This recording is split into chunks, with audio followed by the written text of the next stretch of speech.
It's now time to get a little chatty with Hot Button. This week, Alexandria and Corrin are talking about how little skiing there is.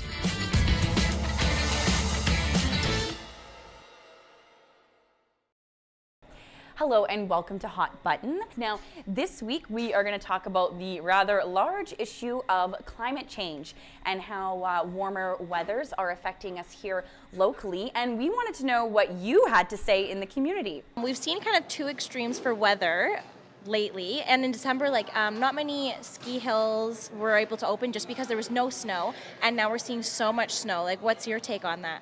Well, I don't really actually ski all that much, so the skiing part doesn't matter to me, but I live in Agassiz, so driving out here to Chilliwack and the roads to do this, I'm in physiotherapy right now, is kind of rough.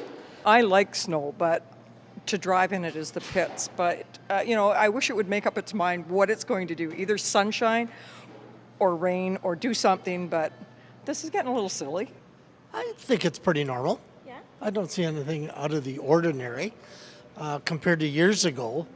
In February in Vancouver, we had tulips and daffodils. Now, we also have a few comments from our friends on Facebook. Corey says that she's bummed about this year's ski season. She usually buys the season's pass somewhere, but it's been so warm in the Lower Mainland that it almost seems pointless as the ski hills have opened up late, and we haven't got any good snow up until recently. Boo climate change.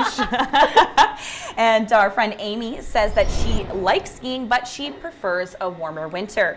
I personally have to agree with our friend Corey. I'm a ski bum, and I didn't buy a season's pass anywhere this year because I've kind of been chasing the snow all around BC. Yeah, and although I'm not really a ski or snowboarder, I love going shopping in Whistler to the little shops, and winter's really my favorite season, but unfortunately, according to some sources, Western Canada's snow season has actually declined by 5 weeks over the past 50 years. Oh, wow. So shorter winters mean shorter ski seasons. Yeah. And I know here locally, Hemlock, for example, they opened up about a month or 6 weeks later than they normally do.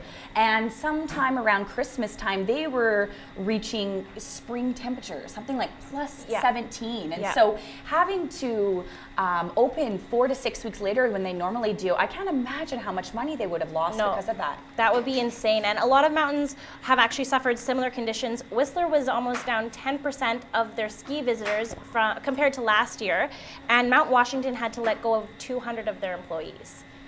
Wow. Okay, so now we're kind of in a fortunate position that a lot of the local mountains are getting snow, like Hemlock and Manning. So maybe we're just getting a late season, or are we really feeling the effects of climate change here? Yeah, and there's predictions that we're going to continue to get warmer winters, and Olympic sites like Sochi or Vancouver are going to be way too warm to even host Winter Olympics by the year 2050.